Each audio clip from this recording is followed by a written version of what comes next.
안녕하세요. 스토리가 있는 무속이야기 대구의 월강사입니다. 어느덧 봄을 지나 뜨거운 태양이 비추는 여름을 향해 달려가고 있습니다. 부디 각 가정마다 건강하시고 하시고자 하는 일 모두 이루시길 진심으로 빕니다. 그럼 신기한 무속 이야기의 세계로 여행을 떠나보실까요?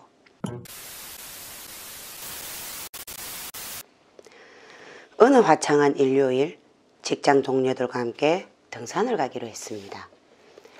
차를 가지고 있는 선배 언니가 집으로 절 태우러 와 들뜬 마음으로 준비를 하고 있었습니다.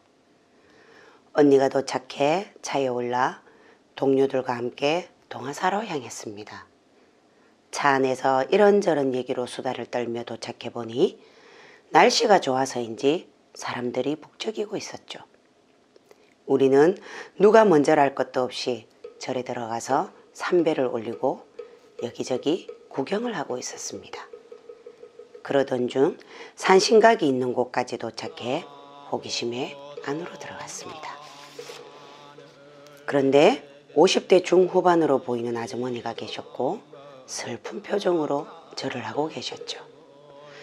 조용히 아주머니 뒤쪽에서 삼배를 올리려고 하는데 갑자기 아주머님은 오열에 가까운 통곡을 하시며 슬프게 눈물을 흘리셨죠. 당황한 우리 일행은 조용히 밖으로 나와 자리를 피해드렸습니다. 무슨 아픈 일이 있어서 저러시는지 궁금했지만 이유조차 물을 수가 없을 만큼 마음이 좋지 않았습니다. 그러면서 전 주위를 둘러보며 사람들을 유심히 살피기 시작했습니다. 각각의 마음속에 남에게는 털어놓기 힘든 사연 하나쯤은 가지고 와서 절에다 놓고 가는 건지, 무엇이 그리도 아프고 서러워 저렇게 절을 올리며 마음의 짐을 드러내는 건지 수많은 생각이 떠올랐습니다. 생각의 깊이가 깊어질수록 제 발걸음은 더욱더 가벼워졌고 길을 따라 걸어내려 오다 보니 기생바위란 곳에 도착을 했고 신기한 광경을 목격했습니다. 산 중간중간에 초를 켜는 곳이 보였고 무당들이 곳곳에 자리를 잡고 앉아 상을 차리고 음식을 대접하며 각각의 가정들의 나쁜 일을 막아주는 듯한 느낌의 제사를 모시는 것처럼 제 눈에는 보였죠. 호기심에 구경을 하고 싶어져 넋을 놓고 바라봤습니다. 어떤 사연인지는 정확하게 모르겠으나 오죽 답답하고 간절하게 원하는 게 있으면 저렇게까지 할 수 있을까라는 생각이 들었습니다. 도대체 사람으로 태어나서 100년도 못 사는 인생인데 무엇이 이토록 저 사람들을 힘들게 만들었을까? 어쩌다 저 지경이 되어버린 건지. 앞으로 펼쳐질 제 인생 또한 두렵고 길게만 느껴졌습니다. 그리고 어떻게 살아야만 평범하고 행복하게 살아갈 수 있을까?